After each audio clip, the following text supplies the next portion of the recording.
Allô? Ah, bonjour docteur. Oui, bon, bah, il y en a marre qu'on nous prenne pour des cons, hein. Bah, attends, sous prétexte qu'on serait coursier, on serait forcément des buses. D'un autre côté, faut reconnaître qu'il n'y a pas besoin d'avoir fait polyclinique hein, pour faire coursier.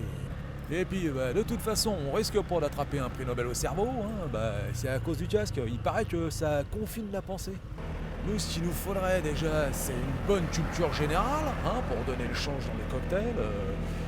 Pas juste une culture sur plaque. Eh ben oui, les plaques avec le nom des rues. Là. Oh, bah moi, toute ma culture elle vient de là. Hein. Ah, là-dessus, moi, je suis incollable, hein. Pour cause, je révise tous les jours.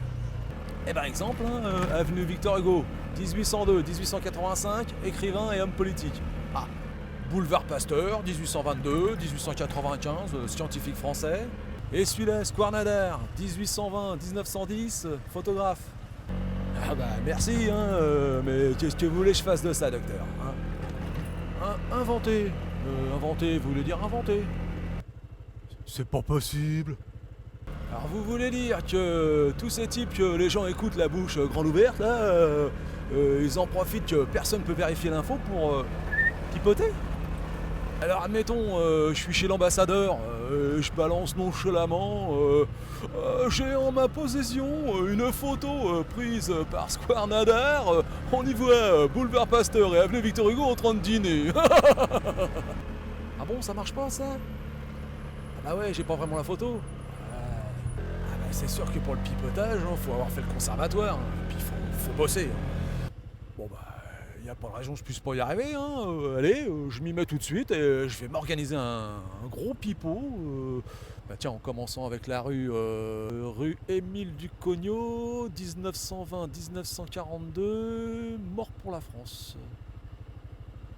Et c'est tout. Ouais, non, bah respect pour les morts, hein. Rien à dire là-dessus, hein. Mais je peux pas m'empêcher de penser à Boulevard Pasteur, comment il a trimé toute sa vie pour donner son nom à une rue, hein. Et l'autre là, il lui aurait suffi de mourir, là. Bah, remarquez, c'est rassurant, hein. Si on a raté sa vie, eh ben on peut toujours réussir sa mort, hein. C'est ça, on a comme une session de rattrapage. Ouais, quand même, hein. Moi je sais pas vous, mais moi je dis que ça sent le piston cette affaire. Surtout qu'en 42, c'était pas un exploit de mourir, c'était la guerre. Alors, en plus, le mec, si ça se trouve, il a même pas fait exprès, hein. Il passait par là, hop, une balle de perdu, et à lui les honneurs. Ah, elle est belle. Dites donc, docteur, là, je voudrais pas faire mon rabat-jour, là, mais à propos de mort, ils ont quand même oublié le plus célèbre, hein. Bah, le number one, le spécialiste devant l'éternel, j'ai nommé Monsieur Jésus-Christ. Et vous avez déjà vu une avenue Jésus-Christ?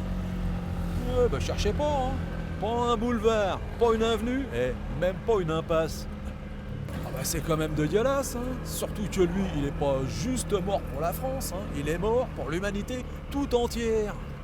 Ah voilà un type qui avait le niveau international. Hein, surtout que lui, il s'est pas contenté de rester les bras croisés sur la croix, hein, si vous voyez ce que je veux dire. Et la résurrection. Voilà un mec qui a su faire évoluer le business, un vrai visionnaire. Alors quand je vous dis qu'on nous prend pour des cons, allons chouler.